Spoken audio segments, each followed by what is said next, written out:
Good morning, YouTube. Welcome to Truth Be Told, and we have today's headlines, and I think without ado, we'll just move right to the report. The Department of Justice is investigating a firm linked to Hunter Biden. The U.S. Department is investigating a Democratic consulting firm linked to President Joe Biden's son, Hunter Biden, over potential illegal lobbying, according to a new report. Political reported on Thursday Blue Star Strategies took on as a client of the Ukrainian energy company Burisma while Hunter Biden served on its board. Republican operatives' efforts to investigate Burisma and the alleged corruption that surrounded the firm were at the heart of the first Trump impeachment. The outlet claimed the information came from four people familiar with the probe.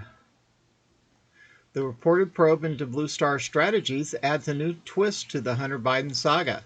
The consulting group is an international consultancy firm working to solve political policy, investment, and resource challenges facing today's global businesses, governments, and organizations, according to its website. The Delaware U.S. Attorney's Office is involved in the probe and is coordinating with the lawyers in the National Security Division of DOJ's Washington headquarters.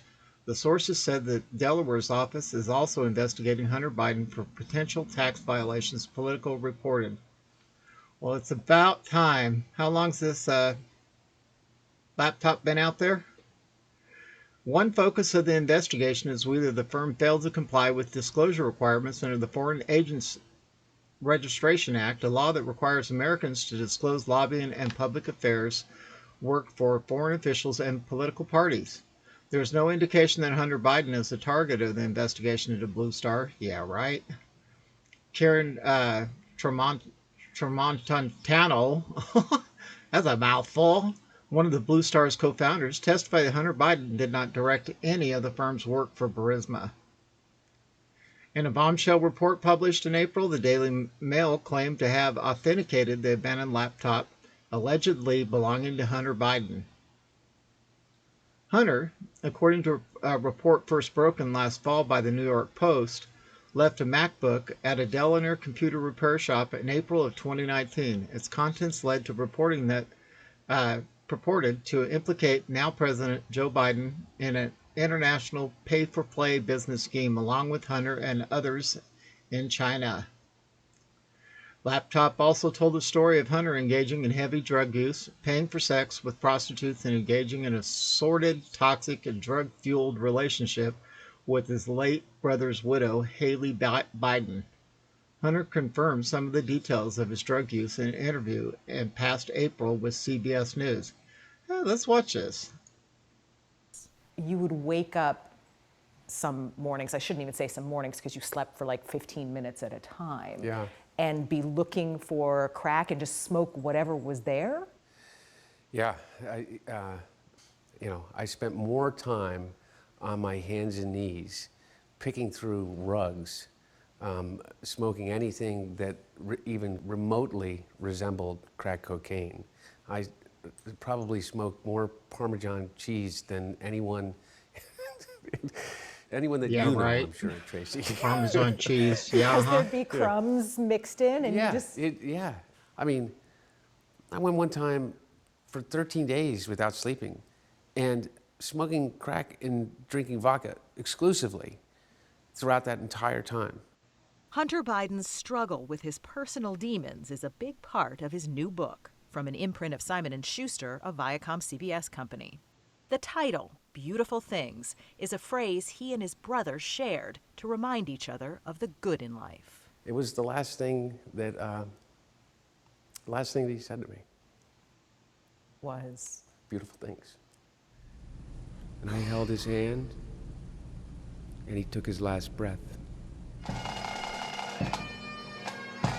Beau's death shook the entire Biden family, but the way Hunter dealt with his grief made headlines when he began dating his brother's widow. after Beau died, you started a romantic relationship with Hallie, his widow. Yep. When the news of that broke, how did people look at you? I think people were confused by it. And I understand that. I mean, I really do. To me, it's not something that is difficult to explain because it came out of a real overwhelming grief that we both shared. And we were together and trying to do the right thing. And that grief turned into a hope for a love that maybe could replace what we lost. And it didn't work. It didn't work. I mean, you said you lost clients over this, you lost business over this. Yeah, You had absolutely. to step down from the World Food Program. Yeah, yeah. Well, I made a lot of decisions that I probably shouldn't have made. There was a lot more compassion and understanding for the people that knew me, but it was a horrible time too. And then there's this. In 2014, the younger Biden took a job on the board of a Ukrainian energy company, Burisma Holdings, at a time when his father, who was then vice president, had an active role in U.S. policy toward Ukraine. It raised eyebrows at the time, but by the 2020 elections, Hunter Biden was the center of a political firestorm. Hunter got thrown out of the military. He was thrown out, dishonorably discharged. That's not true. He For wasn't dishonorably. cocaine use. And he didn't have a job until you became vice president. Once you None of became that vice is president, true. he made a fortune in Ukraine, in China, in Moscow, That is simply and various not other places. true. Looking back, did you make a mistake taking a spot on that board? No, I don't think I made a mistake in taking the spot on the board. I think I made a mistake in terms of underestimating the way in which it would be used against me. And But you must have seen the optics. Okay, I think that's about all I can stand of watching this guy. He just makes me sick. Nothing spells love like sleeping with your brother's girlfriend. Woo! Man, let's teach our children some great values there. Okay, moving on to the next story. We have 4 Portland Antifa terrorists facing slew of federal allegations, including explosive charges. About time. Look at these losers.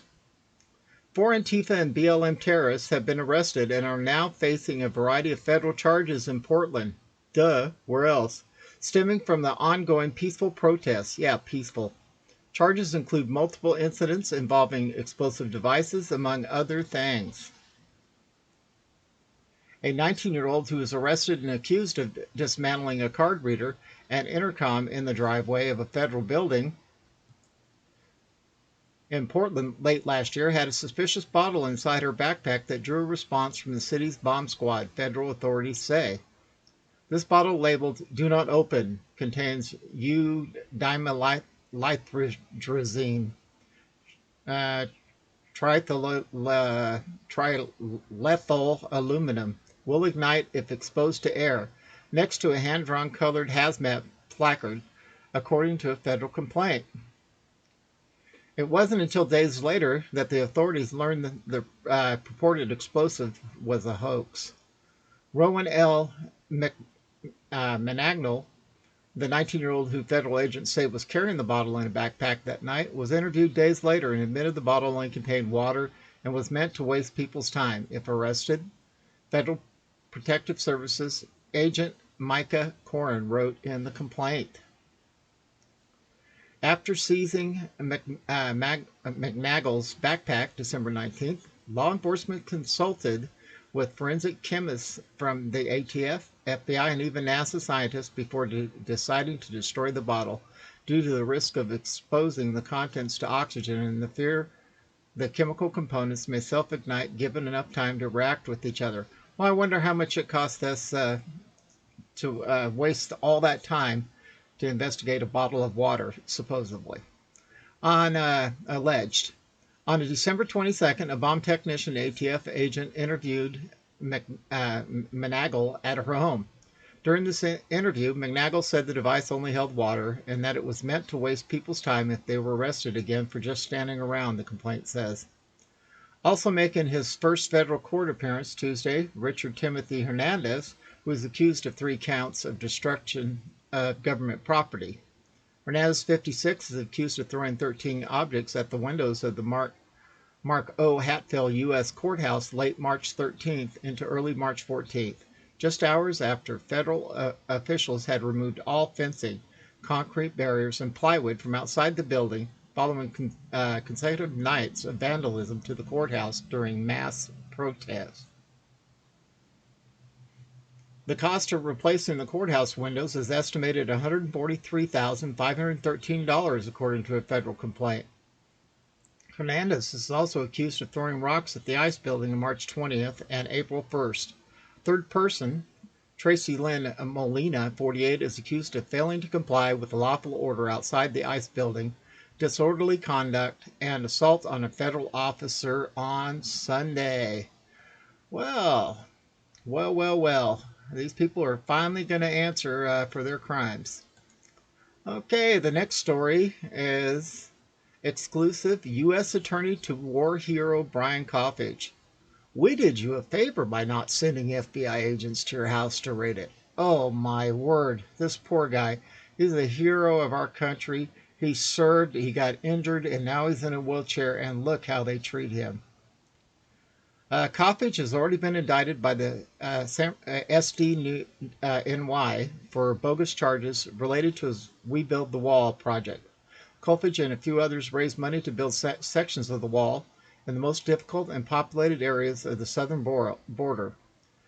They then successfully built a couple of sections of the wall. Kolfage is an American hero for doing this, but he was an American war hero first.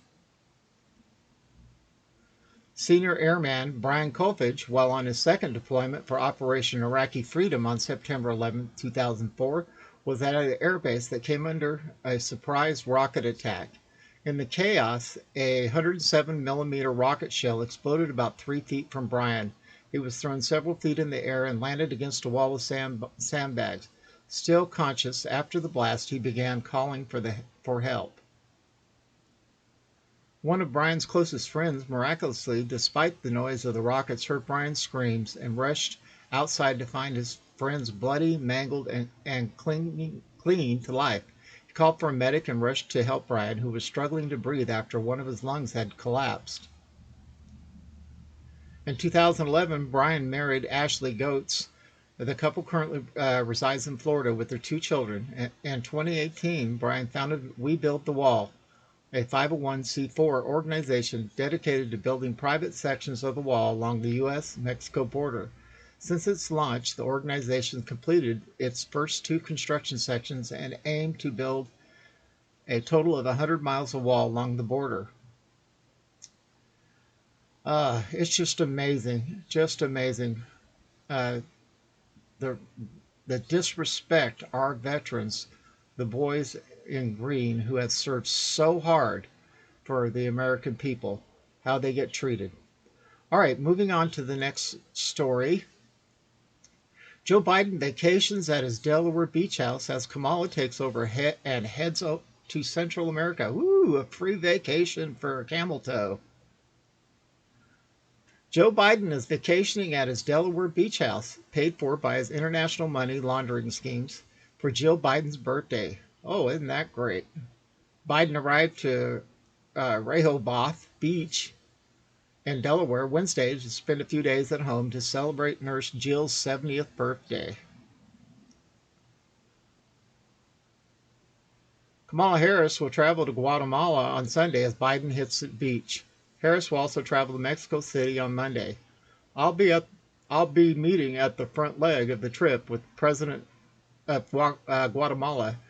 I don't know if I can say that word. Mighty. And we have a lot to discuss, Harris said Wednesday. It is about what we need to do and can do together to build support for folks who need help in terms of hunger and economic development peace, the extreme weather, and the impact that it's had on their economy. Interesting.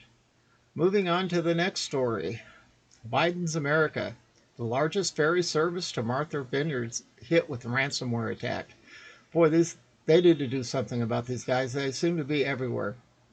This is Biden's America. The largest ferry service to Martha's Vineyard and Nantucket was hit with a ransomware attack on Wednesday. Company said the ferry service was still running scheduled trips, but people were unable to book or change reservations online. See this little Steamship Authority. It says the Steamship Authority was the target of a ransomware attack on Wednesday, June 2nd, 2021. The authority continues to work internally as well as with the federal, state, and local authorities to determine the extent and origin of the attack.